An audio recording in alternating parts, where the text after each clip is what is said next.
Good evening. Good evening. I see one person. Hi, one person. I can't see who it is, but I'm glad you're here. Welcome to Friday Night Live with Dr. Kim. It's another Friday. We've been gone 2 Fridays. Yes, this summer has been really busy. So, last week I was in Virginia, moving my youngest daughter back on campus. And the week before that, I think it was some kind of event. But anyway, this whole summer has gone so fast. And so for those reasons, I haven't been with you on Friday night. And tonight I was a little tardy. And I apologize, but I had the wonderful pleasure of having dinner with my parents. Yes, they treated me to dinner. And I was like, oh, wow, have I been that good? And I guess I had. So we had dinner and traffic everywhere. We had Lollapalooza going on here in Chicago and so many other events. And so that extended our travel. But nevertheless, we are here. We are here. So say hi in the chat so I know who's here. And then we can get started. I asked earlier if anybody wanted to join me. So I guess I can put the Zoom link if you want to come on camera. That'd be fun. Otherwise, I'll talk to you through the chat. But tonight, we're just going to talk about a potpourri of things. There are so many things that are going on in the naked city, as they used to say. So many topics that have come through my inbox.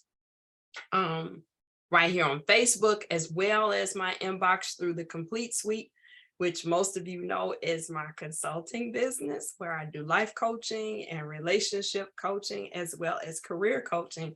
And so folks are always asking me questions over there. And so a lot has come up this week. And so I was like, instead of just doing a show on one topic, we're just going to spill the tea. And we're just going to talk about some things that are out here on the street. And that's what we're going to talk about tonight. So I hope that a few of you will join me and throw your opinions and perspectives in, as you do so eloquently in our group. And we'll be able to share this with the larger audience. So come in, come through, invite a friend or two to join the conversation. And we're going to get started. So I'm about to send you guys, the ladies, the link. And I'm going to put it in the comments. So if you want to join me on camera, you can. Let me also remind you that if you do join the conversation, this will be posted on YouTube. It's Angela Richards. Hey, Angie. Leslie, you like that song? Breezing by George Benson. That's my summer song for sure. What's up, Lindsay Hustle? Hey, Sheena. Hey, Angie. And I'm missing somebody else. Hey, Bess and Leslie. Hello. So I'm glad you're here. So let's start off tonight talking about, let me get myself together. My goodness, rushing. Tonight, oh, there's Lindsay Hustle. What's up on 4 now? It's Norfolk State in the house. Hey, girl. So tonight we're going to start with the first topic. And that is, I know some folks don't care, but I'm going to take a different approach to this. I want to talk about JHud and Common. JHud and Common. And so not just in our group, this is being talked about all over the internet, right? Especially people who have ties to Chicago. And so, of course, the issue is our brother Common with his fine self. We're like, bro, how many other sistering are you going to date before you decide on one? And so folks are kind of up in arms like, okay, we already kind of knew it wasn't going to work with you and Tiffany, but now you're taking up with JHud. All right. And that's our down home girl. So what's going on with you? And so I don't know how many of you got to read my comment on the post, but my take on it is this. And this is what I want to hear from you, because a couple people responded, but not too many. I posit tonight on July the 29th, 2022, Common don't want to be married. And why is it that we always assume when someone enters a long-term relationship that it's going to manifest into marriage? I've not heard him in interviews. Now, if I'm wrong, please correct me. I've not heard him in interviews express an interest in being married and having children and this whole domestic bliss that we seem to be placing on each of his relationships. I ain't never heard the brother say that's what he wanted. Okay, but that's what we assume. And we also assume, because these are good women that he's choosing, that of course that would be the outcome. So I'm saying to you tonight, I'm not tripping on Common. I really don't have a problem with him. I don't think that he is this jerk that everybody makes him out to be. I don't think that he's a user or an opportunist. I think he's just being a man. He's dated women who he's interested in, who he's attracted to, women who are in the industry. So he has something in common with them. And as the relationships fade out, as they do, especially in that business, he moves on to the next person that he meets and finds a connection with.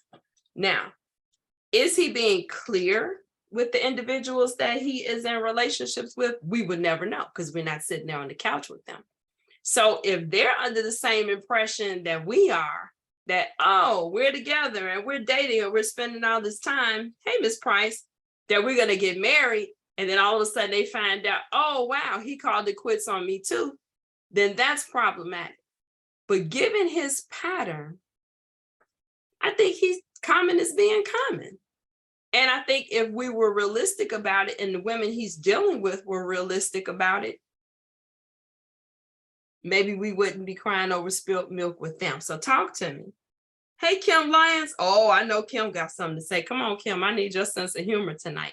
So what do you think about that? I just think Common is being Common. I don't really think he's a bad guy.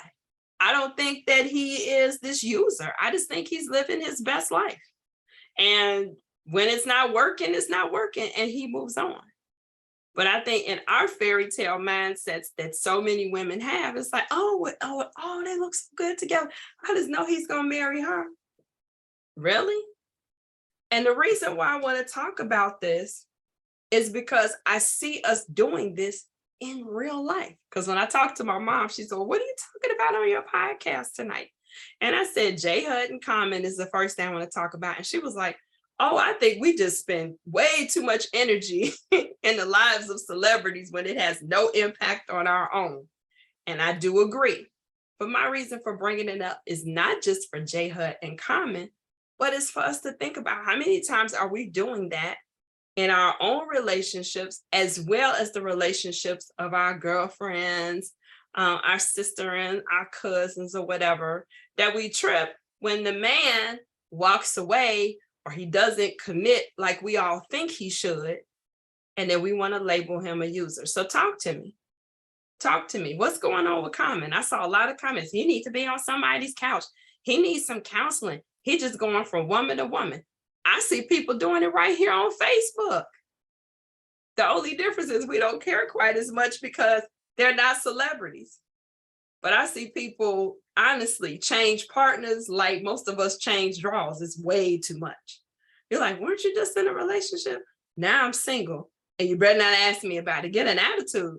Well, aren't you the person that invited us to all of your relationship shenanigans? Now you don't want to answer any questions about it? That's problematic for me, right? You put us front row center and then now you don't want to discuss it. And so I see people do it in real life. They change partners. They go on to the next person. Hey, Miss Edge, They go on to the next person, the next person, the next person. And so what I'm saying to you is, I don't think that's problematic unless this person has promised something that they didn't follow through on. And I don't think brother is making all these promises. I think that's us trying to live vicariously through him, that or through them, being including his multiple partners or past partners, that they're gonna all live happily ever after. And I don't think that's the case. So you all quiet tonight. You all don't want to talk to me tonight? I gotta talk to myself. That's fine. You know I'll do it. You know I'll do it. Let me see if Kim wants to come on. If she'll come on Facebook. Okay.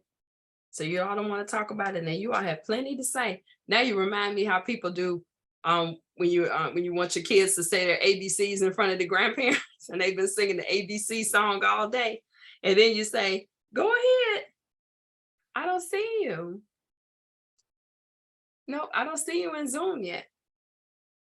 It's in the comments, Mom. There, I'm sending it again. Okay, there you go. You know, you ask the kids, go ahead, sing it for grandma and grandpa. And then they look at you like, what? What song? That's how you all are doing me tonight.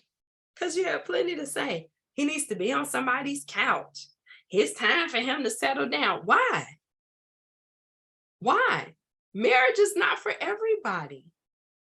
Marriage is not for everyone. And guess what? I not only commend him for not marrying the last several people that he was with. You can't copy and paste. No, just click. You should be able to just click on it. You should be able to just click on it. Marriage is not for everybody, people. And I commend him for not having jumped the broom 3 and 4 and 5 times while he tries to figure it out. So let's give the brother a hand for that.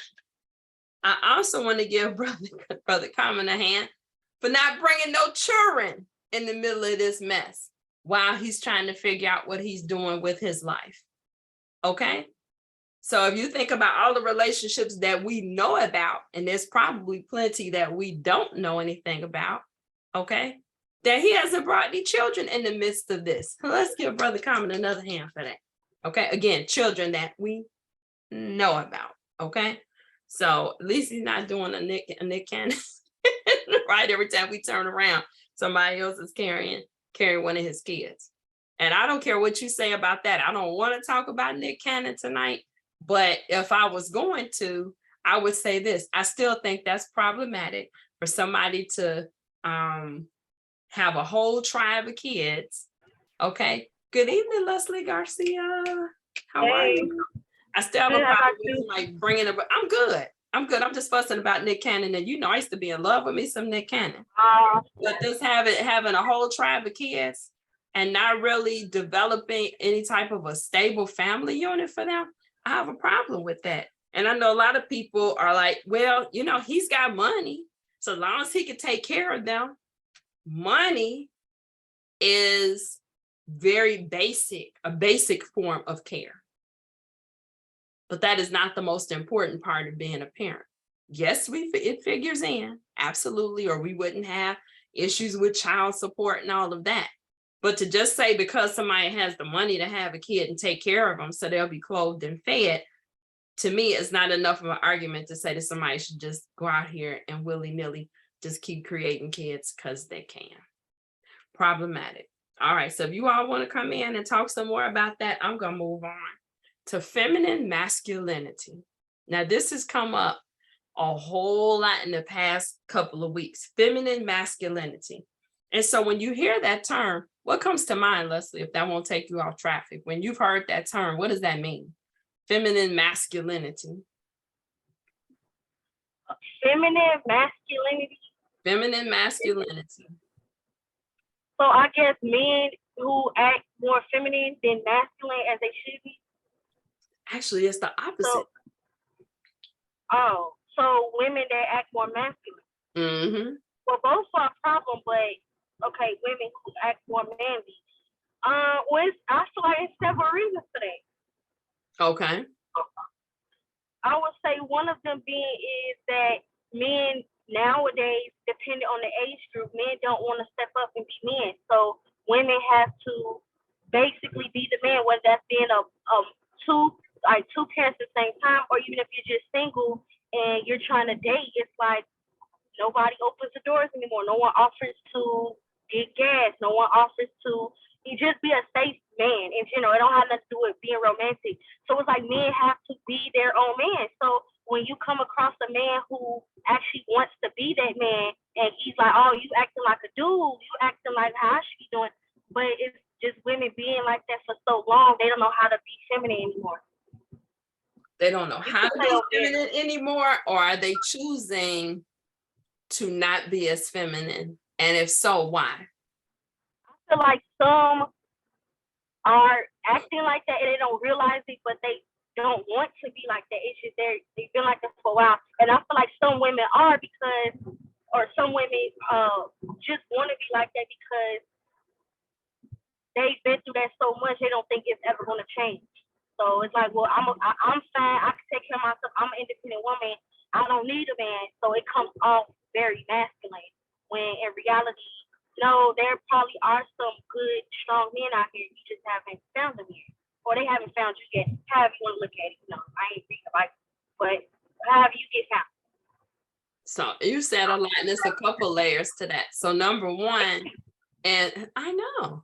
So number one, I think probably the biggest reason we're seeing this growth in this pattern of human behavior, right, called feminine masculinity, is the result of women having been hurt over the years, right? Of women having been left to fend for themselves, to raise children on their own, etc.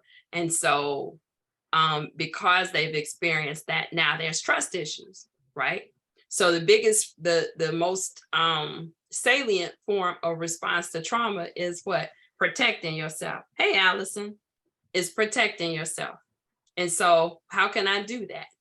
By masking my emotions, by saying I don't need help, to go into that role of I can do it by myself. Because why? I can't depend on anybody else to do it for me. That's one piece, is personal experience. The second piece of that is learned behavior. And so I'm hearing more and more young women who are saying that their mother raised them to believe that men are not in your corner. You don't need a man to be okay. Now, I'm going to say a couple of things, and you're my daughter, so I don't want to sit on here and say that I've said something I didn't say. I definitely raised you and your sister to be independent women, but not to be anti-men. Okay, so yes, you should be able to fend for yourself, support yourself, which you are doing. Let me give you a hand for that. Okay, handling the biz. However, I've never said to you, you don't need no man. I said you should never depend on another individual. But yes, it lightens the load to be able to share your life with somebody, but you should know how to do everything for yourself. Not only is that good for your own survival, but it makes you a really good partner, right? Who wants to partner with somebody who's clueless? Okay. So that's that part of it. But I'm trying to figure out which came first, the chicken or the egg, because I'm hearing the men who are inboxing me and other groups that I'm in saying that women changed, right? With the feminist movement, they wanted to be recognized in the workplace. They wanted to be recognized as equal citizens. And so with all of the opportunities that were afforded them, late 60s through the 70s and the 80s, that this whole culture was cultivated that, I could do bad by myself. It would be better for me to be a single entity than to try to have a man in my life. And so some of it, from the guys I've talked to, have said it's just that they run into that in the workplace where women are competitive and trying to show that they are stronger than or as strong. And it has carried over into relationships. TD Jakes had just put out a message that said what I said a moment ago, that is as a trauma response to hurt, that women have figured out, hey, you know what? At the end of the day, it's going to be me. So I need to wear the pants in this situation. So I'm not ever in a lurch and don't know what's going on. I do not believe in everything in the feminist movement. Hey, Wanda. Hey, Allison again. Here's the thing. I think that there's, like any movement, there's positives. Okay, there's positives. And obviously one of the positives from the feminist movement, which, by the way, was not launched with Black women in mind. Okay, whole nother subject for another day. But nevertheless, the parts of the feminist movement that I think were beneficial was most definitely opening doors for women to have opportunities in the workplace that they would not have had in previous years, just because they were women. Women having an opportunity to buy property. Prior to the 70s, a single woman could not buy a piece of property for herself. You had to be married, right? You couldn't even open a bank account on your own. You had to be married. Okay. So there's a lot of things that we benefited from in the feminist movement, but what we are paying the price for now, okay, is where that entered into interpersonal relationships. Okay. And now, because we've been empowered, the empowerment has in turn done what? Emasculated men in society, particularly Black men. But back on that, I was gonna say, as far as where it comes from, it also comes from if men, and I see that with my friends, if men were raised by their single mom, and it's like, well, she raised us, even some that are like well off, like, oh, we good, like my daddy wasn't there, we didn't need him because my mama had it. So as far as the relationship, I don't need a woman per se, or I don't, that type of thing. Or if I did it on my own, or my mom did it on my own, it's kind of looking at women, you can do it on your own too. But it's like, I'm not choosing that lifestyle. I might props to your mom for being able to raise you and your siblings based on what she had to do, give her circumstance. But it's like, I'm not trying to create that. I don't want that for my life. So I do want a man in my life, So it's kind of like you try to choose the lifestyle I should have based on your experience too. Well, I mean, that's what most of us do, right? You repeat what it is you've seen, right? We've said that about children. They don't believe what you tell them. They believe what they experience, right? And so what that does is that causes most of us to either do something totally different or to replicate exactly what we've seen. And so when you see like the young men that you're talking about, who are raised by a single mother, there are a lot of single mothers who have raised sons to be very strong men. And to say that, not that you're the man of this house, but you're a man in this house. And that's where it becomes problematic. These mama's boys who then have replaced the daddy that left, or the baby daddy that left, might not have been a husband, and replaced it with the son. And now this young man thinks all he's got to do is maybe show up and bring some groceries. There hasn't been any education about the interpersonal part of your role in the family. So yes, you should financially support your mother if you're a young man in this house, as should a young woman. But at the same time, there's so much more to being a man than just going to work and giving somebody some ends, or I'm going to carry the heavy bags. If those boys are even being taught that, because like you're saying, I'm seeing plenty of them. Have they been taught I should open a door for someone? To me, that's just human courtesy. I mean, I open doors for people if I see somebody carrying something. Here, I'm gonna hold the door. Maybe they'll hold the door for me. Oh, I know. It happened to me at the gym the other day. I held the door for the guy and he walked. This was an older man. So I don't think there's any age assigned to this problem. And the man walked on through, gave me the bruh, man. I was like, are you serious? He didn't even offer to open the door. I'm like, where they do that at? So Wanda said, I never use the frame. I don't use the phrase, I don't need a man for nothing, but I don't need a clown trying to bring me down. Single is working for me. Boom. Okay. So absolutely, I don't think we should accept anything, right? Because we know there's a school of thought, and this is way old school, right? That a piece of man is better than no man at all. And I hated that teaching. Okay. So absolutely, we don't agree with that. But I think there's something to be said with how young men are being raised. How are young women being raised? What are the messages we're giving them? Or what does it look like to be a grown-ass woman? What does it look like to be a grown-ass man? What does that really mean? Right? Besides you popping kids and knowing that, oh, I got a job, or I'm bringing some ends, or I got some benefits, or whatever. What are we teaching about character?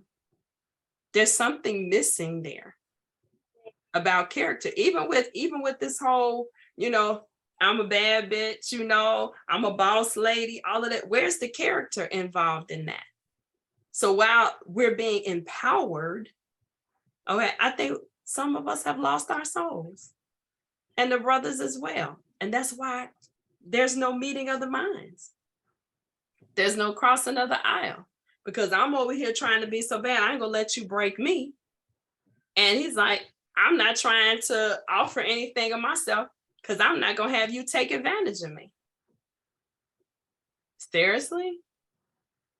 So then what? So how do we end this cycle? That's the problem. Somebody's got to do some giving, but I know this is not working. This is not working. So what are your thoughts? You all talk to me in the comments.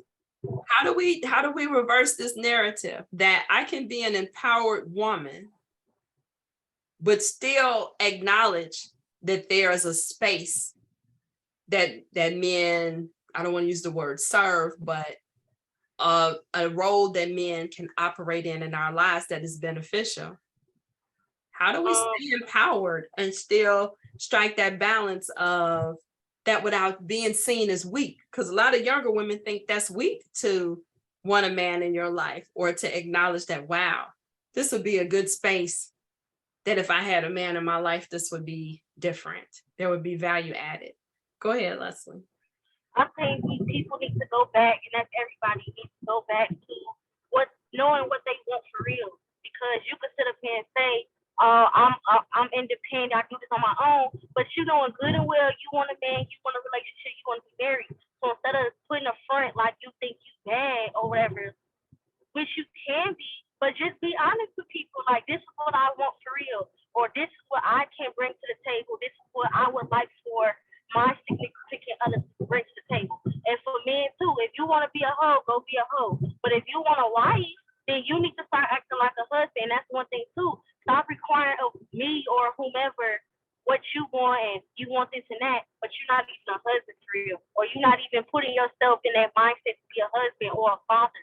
And then once you are in a relationship, start on the next generation. What are you teaching your son and daughter about being men and women, gender roles, whatever that looks like? How do you want them to be self-sufficient and a good person on this earth? So it has to start with us and then work our way to the next generation.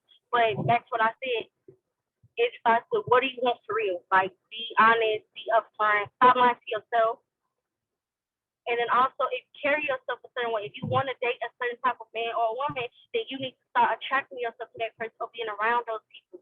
So if you around the party girls, or you around a dude who just be effing around, then what you think you're going to do?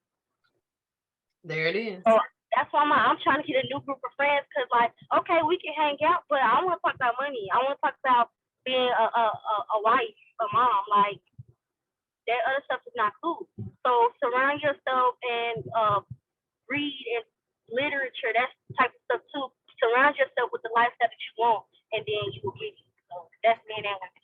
I definitely agree with you about being honest about what you want. Really, like I was saying earlier, there's so many young women that are afraid because of peer pressure to say, I really want to be married and have children and live in a home. Like, that sounds whack and weak to say that. Because again, you're supposed to be a boss bitch. You're supposed to be talking about, all your, all your paper that you're making. That's what is being honored. That's what's being portrayed in media as the ideal, right, for a woman today. And so, like you said, that takes a lot of strength to be able to say in this moment in society that, no, I want a monogamous relationship, even though polygamy is gaining popularity. No, I want one partner. Yes, I want to raise a family. I may not want the picket fence, but I definitely want one of those poly resin fences, right? That don't need to be painted every 4 or 5 years. And so that takes some strength and courage to say that. You also said something important about reading, getting information. Allison's putting some really great stuff in here. I know, isn't she? Like, she's one of my favorite people. Leslie Garrett, she's that person. Garcia. I'm sorry, Leslie Garcia. Okay, but you got a compliment in the chat. Gender Thank roles you. are crucial. My parents have been married 60 years today. Congratulations to the Jordans, to Dr. and Mrs. Jordan on 60 years. What I got to experience is the mom, women are the nurturers, and dad and men are dominant and kept the leadership. These gender roles divided the work that needs to be done to support families. And then Allison goes on to say, as a strong woman, they think I'm supposed to be that in the home, but I am submissive in my relationships, and men that I've met are shocked. Isn't that something, Allison? I found the same thing. I found the same thing. I am happiest when I'm able to walk in my full femininity and fix some food, fix a man's plate, sit there and listen to him about his day, what's going on with him. That's all me. And the average man that I've met does not believe that, because you're such a go-getter, you know, you're Dr. Kim, you're this and this. That for me, I remember talking about this on a few shows ago about, I never really wanted to have a job. My plan was to graduate, get married, have my family. I wanted 4 kids. Okay. And I'm like, gravy. So of course my parents raised me, you should be able to take care of yourself. And then again, as a helpmeet, I should also be able to contribute to the household, should my husband need for me to supplement, right, his income or whatever he's bringing into the home. I would have been gravy. Okay. But okay, being the overachiever I am, if you're gonna do it, do it. Right? So I'm gonna do it to the hilt. But even in my last marriage, the happiest times of our marriage was when I was home during the summer. And if you would ask my ex-husband that now, he would tell you the same thing, because I was there and I was able to be fully present with my kids. I was fully present in the house. That's probably the cleanest my house ever was during the summer. I'll just tell the truth on myself, okay? And he loved it. His line, Leslie, close your ears, because you probably would like to bleach. Know what you're about to say. You know what I'm about to say, right? Bleach is an aphrodisiac, okay? So that's what Mr. Garrett was on. You want to turn him on, get some bleach, some pass all in there. He's like, this girl got this house real clean. I'm gonna have to do something about this. Okay. And so, but here's what's interesting about going back to being truthful. When we had that conversation before we got married, what kind of marriage do you want? He said he wanted an egalitarian marriage. He wanted a marriage where the gender roles were not defined as they had been traditionally. So that means, you know, you do your share, I do my share, and we put it all together and it gets done. But guess what? He was not being truthful. He was not being truthful. He was saying what was acceptable to say in the 90s. There's no way in the world a man in the 90s would open his face and tell a woman, I really want a traditional wife. I want a wife that's going to cook, that's going to clean, that's going to cater to me and take care of my kids. He didn't say that. Afraid that this woman who's already in graduate school, already renting her own home, already got brand new car, she's that girl. If I tell her that's what I really want, she's going to bounce. Not knowing that if he had told me that, I would have been probably all in even sooner, because that's what I saw. I told you all, what was that, 2 shows ago? Hey, Beverly, what's up, Doc? That I want to be the Black Laura Petrie. If you never watched the Dick Van Dyke Show, go look at the Dick Van Dyke Show. That's who I want to be with. Did she have like the cutest leggings and everything? And she had the nice little bob. That one, I was going to be the Black Laura Petrie. Okay. So I would have been, don't laugh, y'all laughing. Okay. But that's my truth. Okay. And so when I tell people that now, they're shocked. But I'm telling them, hey, even now, at 54 going on 55, whoever that person is that God sends my way, that's who I want to be to him. Okay, whether I'm working, whether I'm doing my biz or whatever, I want to be the soft place to land when he comes home from work, and I ain't scared. I ain't scared. Okay. Okay. Come here, baby. Tell me all about your day. Okay. While I pour me a glass and pour you a glass. They did what? I must have went, huh? Okay. All of that. I want to be that person. I love being married. What's up, Frida? I love being married, serving my husband, but like Leslie touched on, being raised by a single mother made these men think we're all super women. Exactly. No, stop perpetuating this. That's why I serve my son, but he takes out the garbage, locks down the home. I'm teaching Jordan to run this house and see my emotional vulnerability. Absolutely. Yep. See, Allison, you know about, and here's the thing. Maybe, again, because we've seen it. You saw your parents do this. I saw my parents. I just said before you all came on, I was with my folks tonight for dinner. And I tell you, it's something to see 58 years sitting across the table from you. Okay. And Leslie will laugh. I don't even want to say this because if I put this on YouTube, they're gonna see it. But anyway, when you see people who have been married a long time, and there's this synergy and there's the nonverbals that's there that you're like, wow. And so having seen that as a model, as a standard, I think it's probably easier for us to picture ourselves in those roles and want to operate in those roles. And so finding a partner who's also experienced that and values that is a little difficult. And so I just want to challenge the women who are listening, those who are present right now in the live, and those who will watch this in the replay, to really consider what messages are we giving our daughters, our sons, our younger friends about relationships, about self-image. That I can be a strong, powerful woman in business.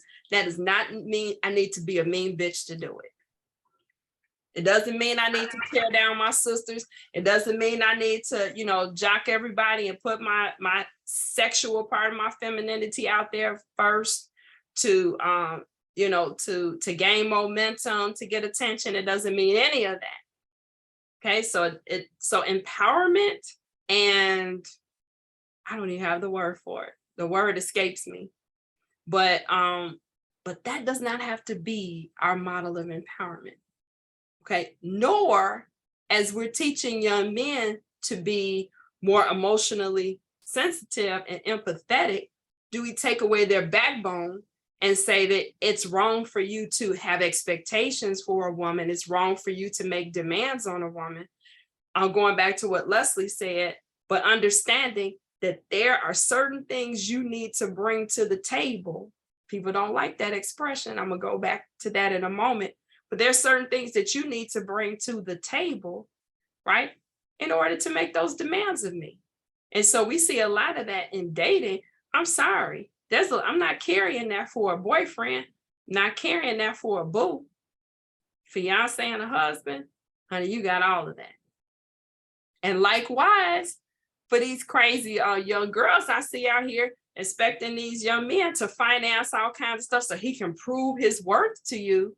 How about him proving his worth through his word? That he's dependable, that he's loyal, that what he says means something, that he does look to support what you are doing. Also be in your soft place to land. Maybe he needs to listen to what happened in your day. Are we teaching that? Is that weakness for a man to do that?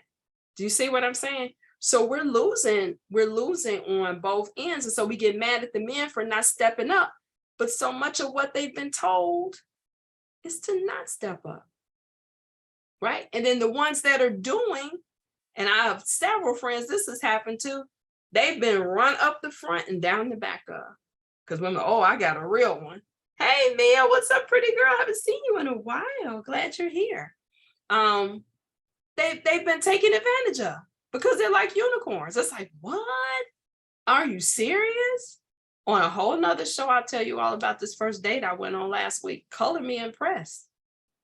Color me impressed. Men out here who are still willing to roll out the red carpet for a woman on the first date, just because. but he was raised by a strong mother. That's what I'm telling you. Mommies are the key.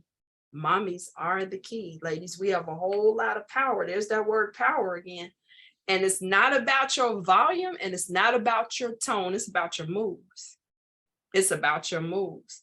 I had a conversation, and I'm going to move on to our next topic. I think we did this to death, but I was in a conversation. It was 4 men, ranging from mid-40s to mid-50s. And they taught me a few things, and I want to share them with you and see what you have to say. One thing that I thought was interesting related to this topic is they said that a woman's education is probably the thing they consider the least when choosing a partner. What do you think about that? And I said, are you serious? Do you mean a woman's education doesn't matter? They were like, doesn't matter.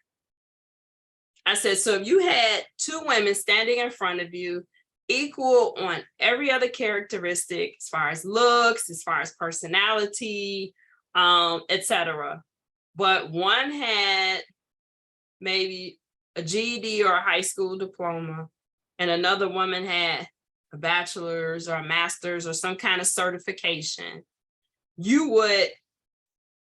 this woman with the educational background would not have any edge over other women. They said, absolutely not. What do you think about that? They said it means nothing. A woman's educational attainment is not one of the boxes that they check when choosing a mate. And all of these men were highly successful. You've heard it 100 times. I was really surprised. I was really surprised because, like I said, I was always taught that was a plus. And they were like, yeah, in the workplace, but not in a relationship, because they're like, the most important thing is that woman respects me and she's into me. And if she is, regardless of her educational attainment, she's going to rise to the occasion and support me as the leader of the home if we enter a marriage. And sometimes it's easier for a woman, this is the men speaking still, it's easier for a woman without all those letters to fall into that role than it is for the empowered sister. Can you believe this? This is what they told me. So Sheena said she's heard this 100 times. Anybody else? That blew my mind completely. And so they were like, no disrespect, Doc, but that doesn't make you a catch because you got all these letters behind your name. You're a catch because you're a sweet lady. I said, oh, thank you. As I picked my feelings up off the floor, right? So here's the other thing that they said. So it doesn't matter. Women's educational attainment doesn't matter. Here's the one that really got me. They said, men haven't changed, but women changed. And because women changed, men have reacted to it. What do you think about that? So they're saying we're seeing all of these men who are not willing to walk in the role of a man that we've been accustomed to, right? We talked about chivalry, opening doors and taking the lead on things.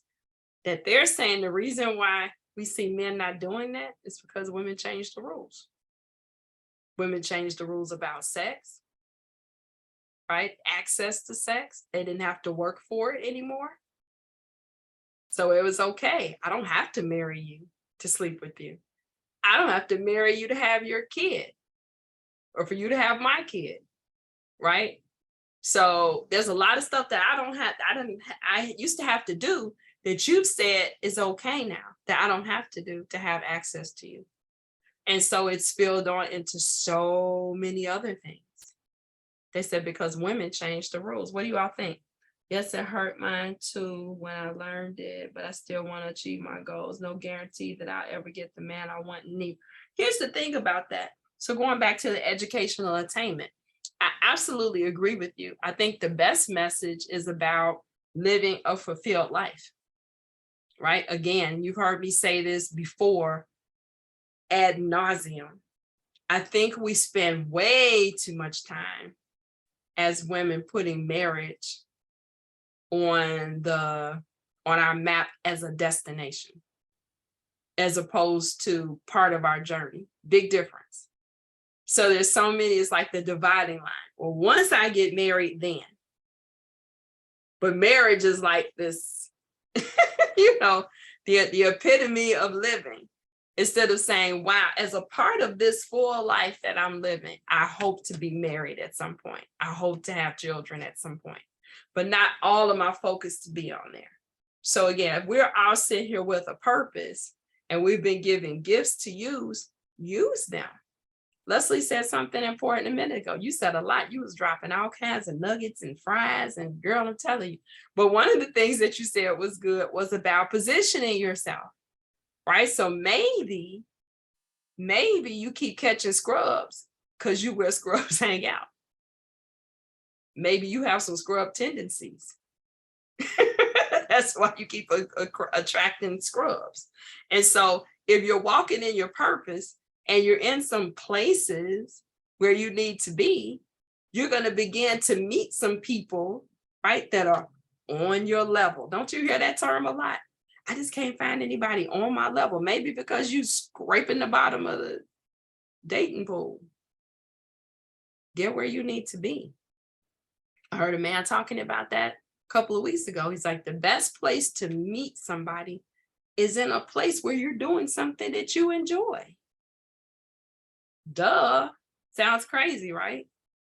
So instead of going to a bar expecting to meet somebody, unless you're looking for an alcoholic, okay?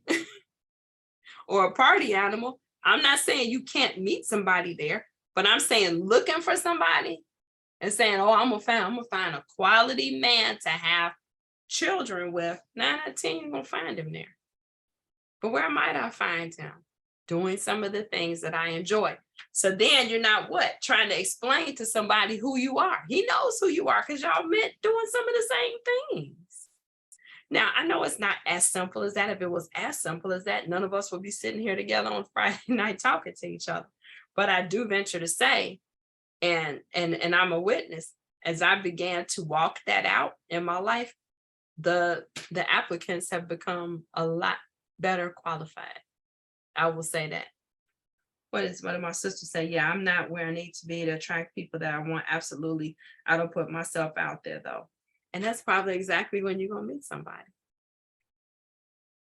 Honestly. And I got tired of people saying that to me. You know, it's going to come to you when you stop looking. But I promise you, that's the case. You got your business that you're starting, which is amazing. I'm excited for you. Fitness Spot, put the name of your business in the comments. Allison is a businesswoman. Put your business in the comments. We got a lot of business ladies here. And so doing that, living your full life is the key. That's the goal. If you want to go biblical, right?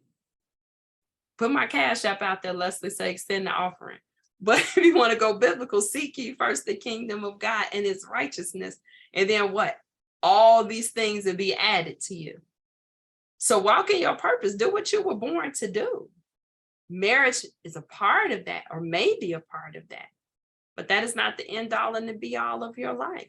And I think we'd be a lot happier if we're content, which is my favorite scripture, if we're content in the state that we're in.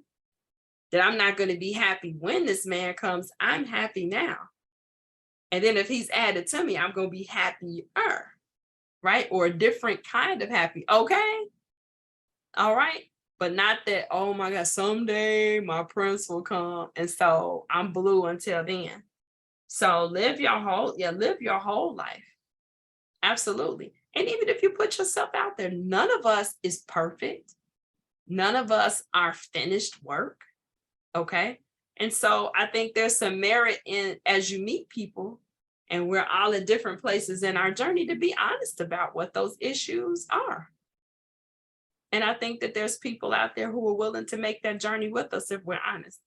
Big difference in saying, well, I done had stuff happen. That's just the way I am. Big difference in saying, you know what? I'm good, but I struggle here. I'm still working on it.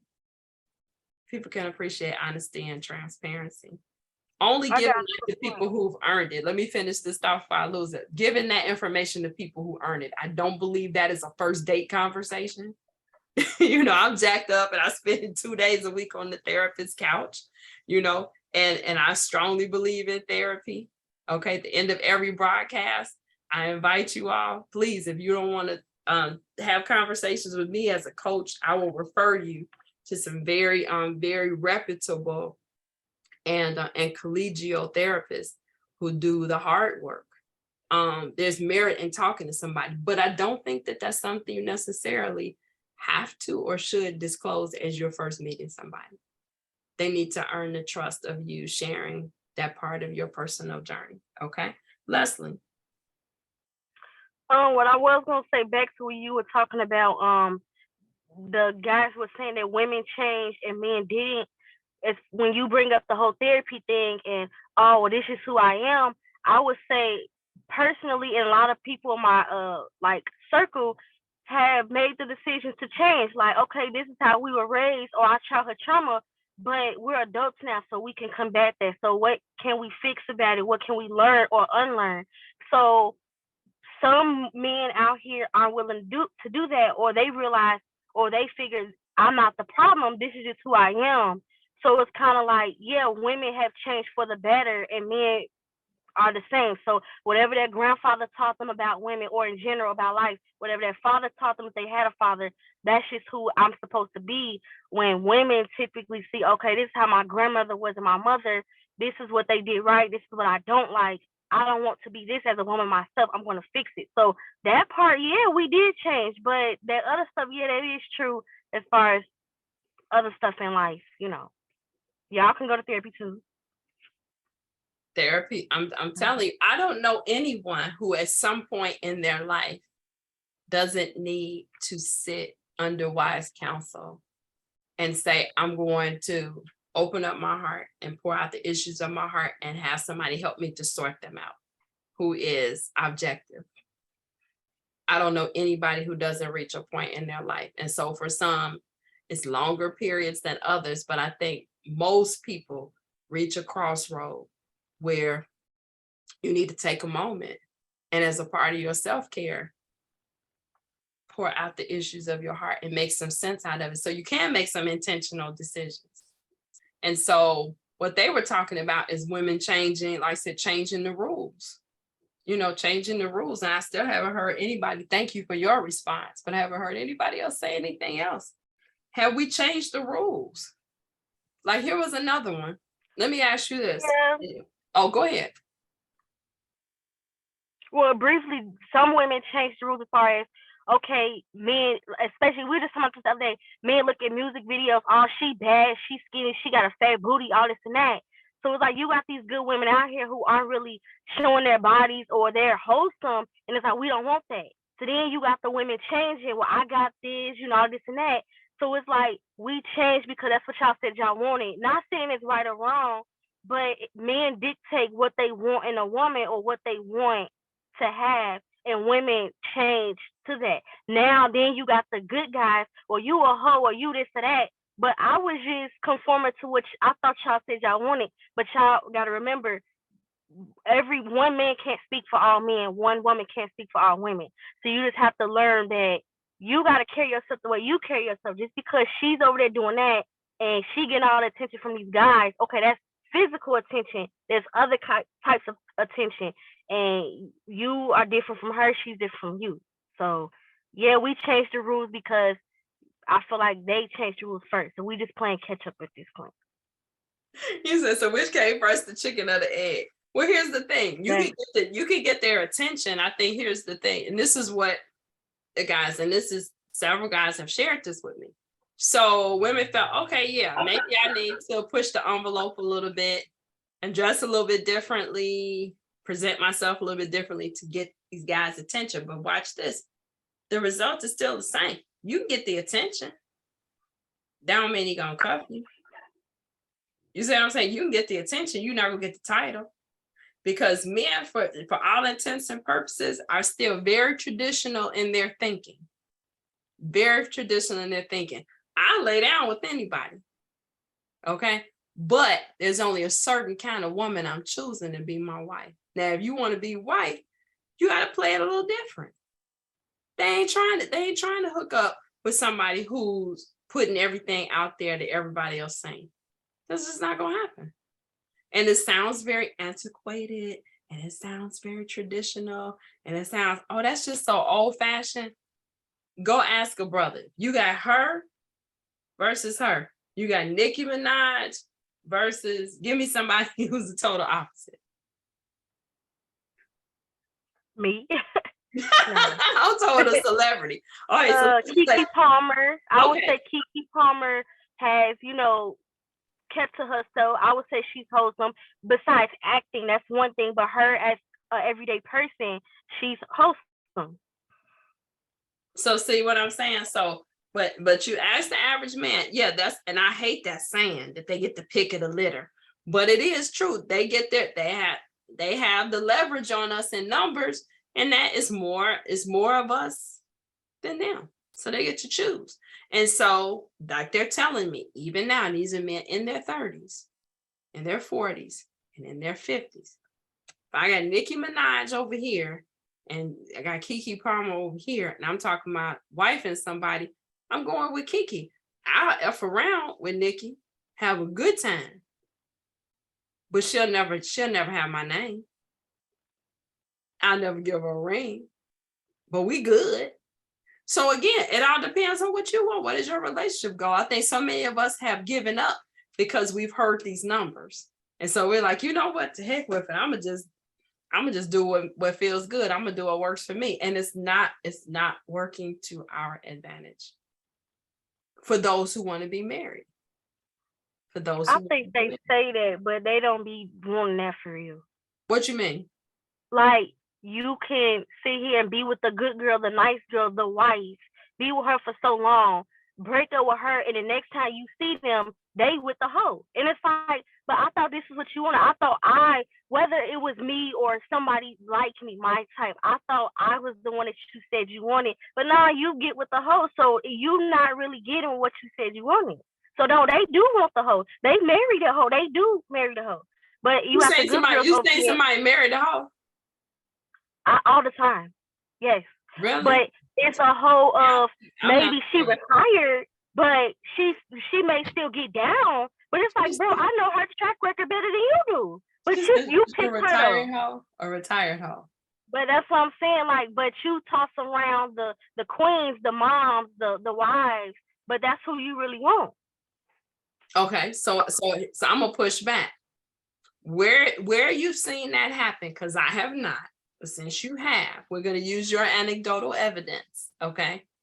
Where that has happened, I guarantee you, it's because that woman made some demands on him that good girl did not.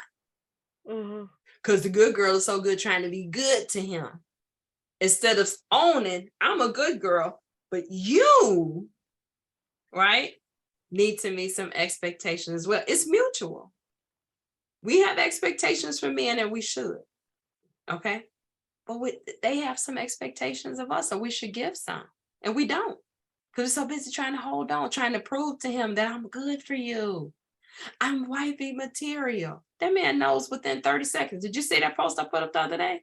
A man knows before the first date whether he gonna blow your back out or he's gonna court you. But and that's another thing too, though. Day one. That's a whole other conversation too. You could sit up here and say that, but you can be like, oh, okay, I'm trying to get to my point. I just lost my train of thought. I forget. But it's still the fact that, okay, y'all can sleep on the first date, but she may not even be a hoe. That may not be something she does.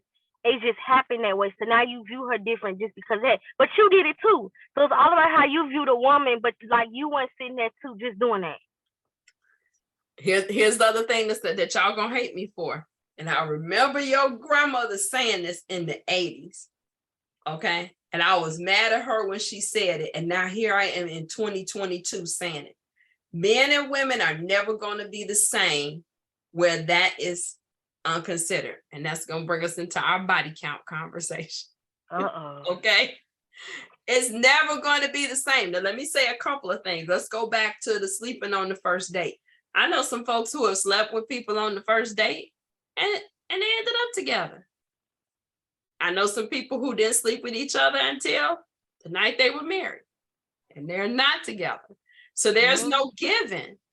Okay. But I would venture to say that there was something established even in those conversations before the first date where they slept together, that they knew there was some higher level of compatibility. And that's why that worked out. But so many of us, men too, and the men that I'm coaching, they spend so much time in the getting, and women too. We spend so much time in the get. If I could just, Bad. yeah, I'm bagging this one. And I told somebody, oh, he laughed. I told one of my friends, back in the day, you don't even know this about me. So this may be, something new. But in college, where's Courtney Wills? Because she'll know. In college, that used to be my deal. I'ma choose the baddest dude in here, and I'ma tell y'all how long it's gonna take me to get him. That's where I get it from. Wow, you see what I'm saying? I don't do that anymore. But back in the day, okay, that was my calling card. So who is the guy here that everybody wants? Him? Oh, girl, please. 9:30. I'm gonna have that number. And he gonna be trying to go home with me. If it was somebody when I was working in the plaza, in Evergreen Plaza, those of you who are from Chicago, you see somebody out in the mall, I'm like, give me till Saturday. Oh, he's a rough one. I'm gonna need about 2 weeks, but I'm gonna pull that in. So we spent a lot of time, and some folks are old in doing that. Those were my college years, but we spent so much time in figuring out how to get the person. Nobody spends time figuring out how to cultivate a relationship. And some of that getting is, I'm gonna throw this ass. And that's how I'm gonna bring you in. Men as well. I'm gonna put it on her. And then she's gonna be right where I need her to be. Well, it's not too much to throw. You can see it. So nobody's tapping in there. What? I said ain't too much to throw. You can see it. I ain't gotta do too much. All I gotta do is walk. So. I'm deleting this. I'm gonna edit this out. But anyway, my point is there is no particular timeline. But I am saying that a lot of times I'm hearing women think that it's going to be sex that's going to bring that man in, that's going to reel him in. And that is not it. That's not it. It's the other things. What is the value added? What are you bringing to the table that these other women are not? That's what seals the deal. If you were looking at the broadcast a couple weeks ago, young man that was on there, he got married 2 weeks after that. And he was saying what drew him to his wife was not her beauty drew him in, but what kept him there was her business mindset, how she supported him. Wasn't the sex. And he said that was added in much later. But he was like, she was so interested in what he was doing with his life. And it was like, wow, we have something in common because I also do something similar. Look at that. Commonalities, compatibility. That's what it was. And every time he talked about her, he would talk about something that she taught him, or she told him, or she showed him, or she did for him. Oh. Never said nothing about how that girl looked. And when I finally saw a picture of her, I was like, she is drop dead gorgeous. Never talked about what she looked like. It was how she made him feel about him. The wedding I just did 2 weeks ago. Make sure you look on my page if you haven't seen it. I think I also shared it in the group. That was one of the things that the groom shared. When did he fall in love with her? When she stepped up and did some things for his family that nobody asked her to do. He said when he felt good about himself, he said he felt like it was nothing he could not do because of that woman. That's what made him want to wife her. Okay? So it's something for us to consider. So the body count, going back to that, I didn't tell you what my mother said in the 80s that I'm saying now. I remember telling her I wanted to call this guy. I want to say this is probably about 82. This is before I started dating my boyfriend, my long-term boyfriend. But somebody I wanted to call, and she was like, you do not call men on the phone. You don't call boys on the phone. Mama, this is the 80s. Girls can call boys just like boys can call girls. And she was like, keep living, you're going to find out. And I thought that was so antiquated. What do you mean I can't pick up a phone and call a man? I got a phone just like he has a phone. When you began to pursue a man the way we expect men to pursue us, what would be his reason? Why would he? You've already taken that away from him. I don't like to say that men are hunters, because then that would mean that we are prey. But I do know that men are intentional and aggressive about what they want. And so if you sit up there and go, here I am, pick me, first thing he's going to do, ooh, if it's that easy, then that means everybody can have it. Please hear what I'm saying. I'm not saying play games. Now, so I'm going to put this meme out. I made it a while ago. I said, don't play hard to get, be hard to get. I'm not saying play games, but you should not be giving all of your time and your energy to somebody who is not proven that they are worth it. That's just like jobs. How many of you work jobs? You're like, I'm not giving them no overtime. They don't appreciate me.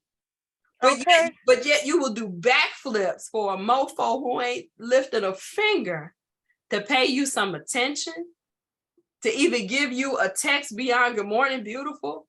And you over here, oh, I'm gonna fix dinner, and I'm gonna do this, and I'm gonna do that, and I'm gonna do that. All he done said is good morning, beautiful. Here you go. About to buy the farm. Over 2 seconds of attention. Seriously? And then you wonder why he won't step up. Why should he? And some of you have men who are blowing up your phone. Who do you answer? Do you answer the one who's over there, you know? No, because you're like, oh, it's just you doing too much. Yeah. Okay. So that's what men are saying about y'all. Oh, she doing too much. They scrolling right past your little messages when you double and triple texting them these dang on paragraphs. They don't read that. They be like, oh my God. Let me get baby girl to calm down. Then I'll respond. They read it. They're not going to respond to you because you're doing too much. Now, who should you do that for? Again, somebody who's on the same page with you. That's where we're getting it twisted. So like, I ain't chasing after nobody. I'm not telling you to chase after somebody. To give the attention to the person that requires your attention. Not be chasing after somebody like they're giving you 1 second of their attention. Not at all. And in fact, when people, and this is something I had to learn, why they come back. Number one, a lot of them come back because you allow it. But the other reason why they come back is because when they look at that rotation and they, wait a minute, who haven't I heard from? Man, I ain't heard from her in a while. What's going on? Right. Now you pique the curiosity. Is it playing a game? Some may say it's a game. I say it's playing the game. It's not playing a game. Scarcity drives value. People always want what they can't have. People always want what is in short supply. Keep throwing your legs open, see how bad he wants you. I'm just saying. Okay, I'm just saying. Shayna, I wish I knew what I said that made you laugh, but anyway, that tickled me. So this body count, we talked about that. I'm past my time. I'm gonna close at 8:30. Then we'll make it an even 90 minutes. Okay, but the body count. So I put in there, does the body count matter? And so most of you said the body count does not matter. It doesn't matter for men. So why should it matter for us? It matters. It matters. I know you all don't like it. It matters. It matters. That's the one thing I'll tell somebody. I'm not saying to be ashamed. My body count may not be your body count. It may be more, it may be less. Everybody's story is different. I totally agreed. I can't remember if it was Leslie or Lindsay that said this. That is not something we should be bragging about or have, or should be public knowledge. You said that? Yeah. Absolutely. And that's what we're starting to see. Yeah, that's what we're starting to see with the Generation Z. Like, that's a common thing. Like, you're like, what? Did she just put that on Snapchat? I just added, like, they add into the body count. I'm like, oh my God, are you actually telling people what number this current man is that you slept with? Oh my God. So while I'm saying don't be ashamed, I'm also saying that that's not something you really want to put on your resume. Okay. Well, I just stack so many bodies, right? I got all these marks or notches on my belt, on the bedpost or whatever. Ain't nothing to advertise. That it's not a good look. Go ahead. I mean, you could discuss it among your friends, but as far as beyond that, it's like, no, like, what are you telling that for? Like, honestly, and man, you dudes actually, like, you get to know a guy, or even on not the first date, but like date 2 or 3, you talking about it. What's your body count? You're not supposed to tell them that. I'm like, I'm a virgin. Like, what you mean? Like, come on now. Yeah. So you're not supposed to tell nobody, like, for real. And even though to me it doesn't matter, like, okay, you can sleep with 100 girls, she can sleep with 100 dudes. At the end of the day, if you are trying to get into a relationship with somebody, what they did prior to you has nothing to do with you. If you're not bringing no extra people, do anybody else claim you other than me? Are you bringing in STDs or anything like that? Do you have children that you don't know about? If you have none of the 3 that I just listed, then why do I don't care. You could sleep with the whole Chicago. What do I care? Because you're not bringing me no problems. But in essence, both people do. We don't, the stigma isn't there for men, okay, as it is for women, because we expect and have perpetuated this myth that men should be experienced, right? We want them to sow their oats when they're young. So then, as they grow into men, they know what they're doing. A virgin man, I've never heard anybody say they want a virgin man. There may be 1 or 2 women. I've not met them. Okay. And so, but so I want somebody who knows what to do, but I don't want a hoe. Okay. So I don't want to know how many women, but I want to know that he's got some miles on him. So when we get together, he satisfies me and maybe teaches me some things. But that same number on a woman, we're like, you used up. You're used up. And if we think about just the mechanics of how we're made, we're receptacles. We're receptacles. Every person that you sleep with has deposited something in you. What? Listen to what I'm saying. And so you are literally a collection of everybody you slept with.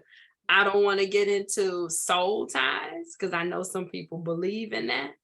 But I most definitely believe that your repertoire, what you believe and how you function sexually is influenced by the number of people you have slept with. And it's very hard to enter an intimate relationship with somebody when you're carrying all these folks with you. Because this one did it that way, that one did it that way, that one, oh, he's close, but he knows cigars. So if he could just do this like that one and do that like that one, and then do that one over there, and then I'll just do this part myself, then I'd be okay. That's the result of a large body count. And then when you think transparency, that you're going to relate that to him, to this person, that's not going to be received well. I did some research on that. Let me tell you what I found out. Because I said, well, I thought that you all want a woman who, what do they say? This Madonna whore complex that is talked about in psychology. That men want, I want this pristine, this woman with this maternal image, like Mary, the mother of Jesus. But I also want somebody who can be a freak in the bed, and it turned me out. So my question to the men was, if that's the case, then why can't you deal with a woman with a high body count? If you're saying being a freak is important, how can one become a freak if she ain't been out there and got some miles on? Well, it could be genetics. Here's what they told me. It could be, but we're not talking about our family today. Anyway. saying? What they said was, would you help me finish the show? What they said was, they want, would y'all laugh or send some hearts or something? Because this girl got me blue. What they said was, what's important to them is a woman who is willing to try anything and has freak tendencies. She does not have to come to the table with all the tricks and the bells and the whistles. So that like that's somewhat intimidating if you walk in there and it's like, whoa, she knows the ropes. Again, this is not every man. But they're saying in general, it's like, I want to know that she's open to and she's willing to. And maybe, okay, she shows me a little bit. But again, you coming in there, oh, I'm going to show you, I'm going to prove to him that I'm the freak of the week and I'm the one that can keep him turned down from here until the day we die. No, You ain't got to put all your cards on the thing. table. You ain't got to put all your cards on the table day one. Again, it's just like I'm saying about doing his laundry, fixing him something to eat or whatever. You give that as is given to you. But we lead with so much, with so little effort. And then we get mad when they're not putting forth effort. We're not requiring them to. We're not requiring them to. So you actually, you giving them some of your best work in the bedroom. And this man ain't, you can't hardly count on when you're going to see him next. Are you serious right now? Mm-hmm. I hear it way too much. Otherwise, I wouldn't talk about it. Go ahead. What you got to say? Yeah, that's all I was going to say. Like, you a fool if you going to pull out all your bags, your tricks out the bag on the first time. Like, you a fool. Like, I don't care if you, you know, you out there, you had OnlyFans. You supposed to play dumb. Like, act like you don't know what you're doing. Put on a show. Like, oh, I don't know what I'm doing. Like, you gotta play around. Like, duh. But first of all, if you got a dope personality, that's what's gonna keep them coming back. Like, oh, okay, she was decent the first time around, cool. But she really is a dope person. So it's your personality that wants them to see you. And then obviously if that leads to more sex, cool. But if you thinking that I'm gonna do this, I'm gonna show him this, it's not really like that. So you can have 100 dudes on your list, but if you on to 101, you need to act like you at 0 or at least 1. Like, don't be trying to show out. And show out for what? I said, sis, you're going to stress yourself out because depending on how much you learned and how much you have taught other people how to perform, you're going to run out. I'm like, pace yourself out. Then go learn some new stuff. And that's, she said, and then go learn some new stuff. Okay, put it on index cards, right? Carry it in your purse. But what he say? Smack it, flip it, rub it down. Okay. Oh no. Okay. But here's the thing. Like I said, we have that common sense on jobs and everywhere else. Even friends, I've seen people do that, you know, with girlfriends. Well, you know what? If she was really, you know, my homie, I would do this, but you know, she's just an associate. She's just somebody I'm getting to know. So I'm gonna just do this. We have boundaries with everybody else in our life. I just mentioned jobs, right? There's certain things we won't do on a job unless we're getting paid overtime. If that's not part of our responsibilities, right, that are associated with our title, are you following me? We won't do it. But yet in relationships, we will constantly do it. We will constantly cross boundaries and do more, right, for less. And then get mad when we don't get what we expect. Well, shame on you. Where does that ever work? So again, I'm not telling you to play a game. I'm just saying be wise. Is this someone who has shown me enough of themselves that I would open up my heart and my body to them? Think about it. Be intentional about your decisions. So many times we get caught up in the moment, or else we get caught up in fear, or we get caught up in what the media is telling us. And the media is lying to you. The media is lying to you. All these reality shows and all of this, that's not how folks are operating. I'll put it to you this way. That's not how quality people are operating out here. And so I think it's up to us to reverse the narrative in spaces where we can. Be true to ourselves, as Leslie said at the beginning of this conversation. And also, again, be willing to hold on to that matters to us. Our sexual history is not something that has to be published and shared with everybody. our sexual skills. It's not something that has to be shared or proven to anyone. And so we have the right to share that or withhold it as we see fit, as people Yo, have shown their worthiness. Welcome back. And so stop believing these songs. I was about to really date myself and say records. Stop listening to these records. But the music, the reality shows, a lot of this is lying to us and saying that this is how relationships are supposed to go. This is what you have to do to get a man. This is what you got to do to keep a man. Okay. The only way you will keep him is this. And that's not true. That's not true. And like I said, what are you keeping? And then we wonder why relationships aren't working, because people get together under false pretenses. So you sex them down and then you wonder, okay, why is there nothing here for us to build a relationship on? Well, that's what you got him on. And I say that to the men too. Well, that's what you went for. And then you wonder why there's nothing else there. Shame on you. So the body count, keep it to yourself and then keep it down. Really be considerate to your body. To everybody know everything there is to know about you. I see people won't undress in front of nobody in a locker room. Don't want to undress for the doctor, but you'll drop them drawers for anybody who say hello to you. Shame on you. We need to be careful. We need to be careful and consider the importance of the body count. It matters. It does matter. I'm gonna save this last one. This is a whole nother show, but I want you all to think about it. You can respond in the comments. This happened in this was a scenario that happened in another group. And so what happened was this couple was involved in a very interesting kinky situation. It was an S&M situation, and the mother was ridiculing the father. And that was part of, the sexual attention of that dominant submissive play that they were doing. The son walks in and he sees this. He doesn't tell them. Then a couple days later, mother asks the son to go get something off the computer. And when he does, he sees pictures of the same event that he saw, where the mother was ridiculing the father during their sex play. And so now the son doesn't want to talk to either one of them. He finally opened up and started talking to the father.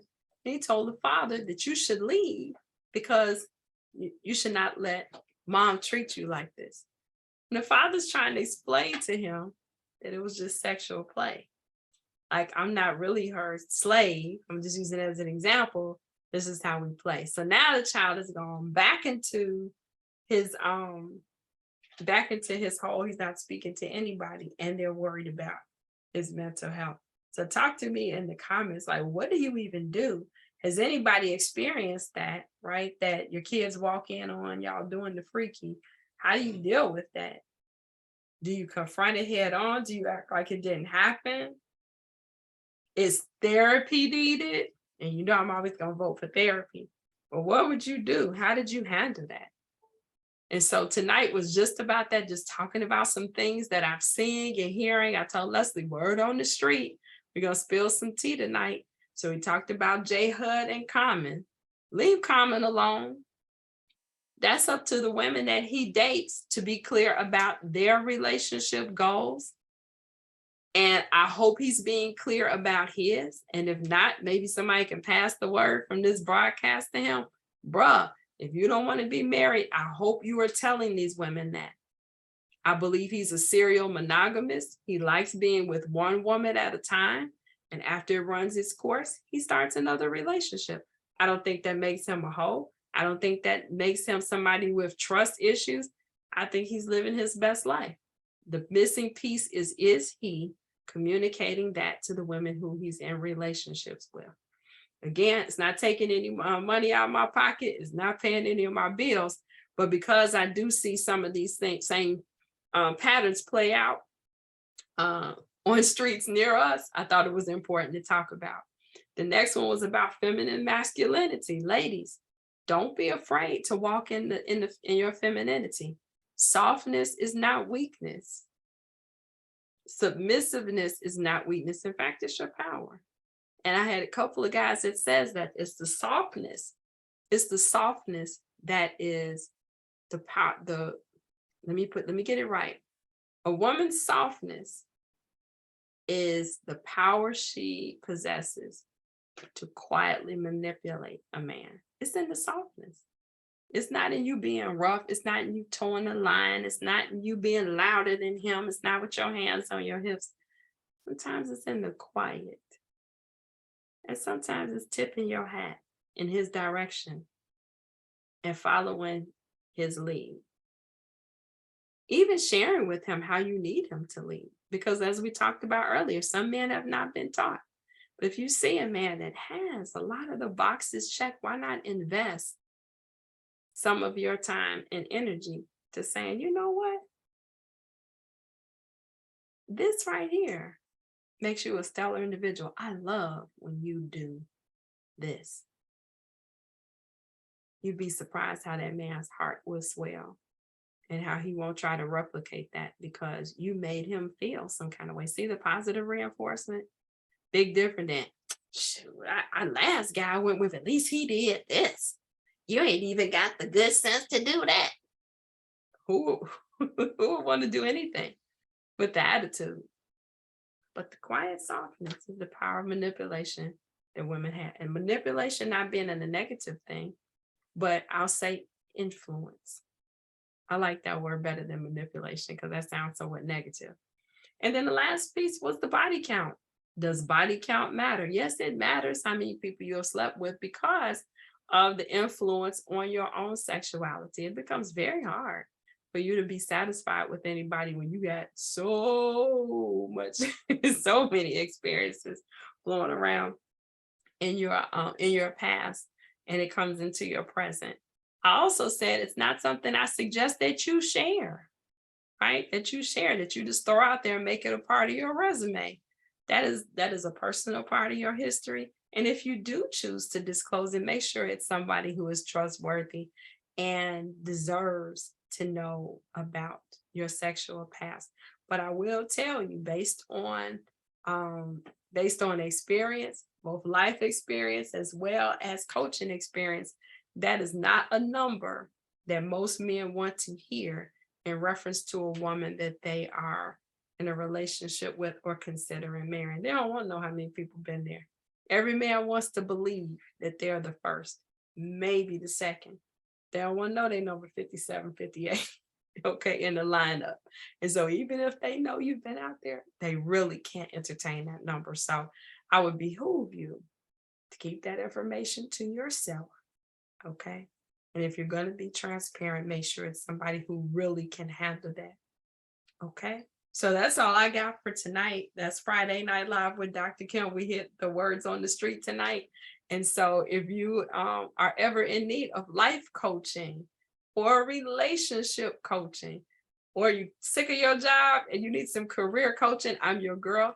You can find me on Facebook, Kimberly King, or The Complete Suite LLC. You can also find me on YouTube. This video will be there on the Dr. Kimberly Garrett channel, where I hope you'll subscribe and be able to see this video and many others. Otherwise, I will see you next Friday night. Thank you, Leslie, for joining me tonight. Thank you, Sheena. I saw Mia. I saw Allison. I saw Wanda. Who else did I miss? Dr. Beverly and everybody else. Is anybody else I missed? Thank you for your time and your input tonight. Good night.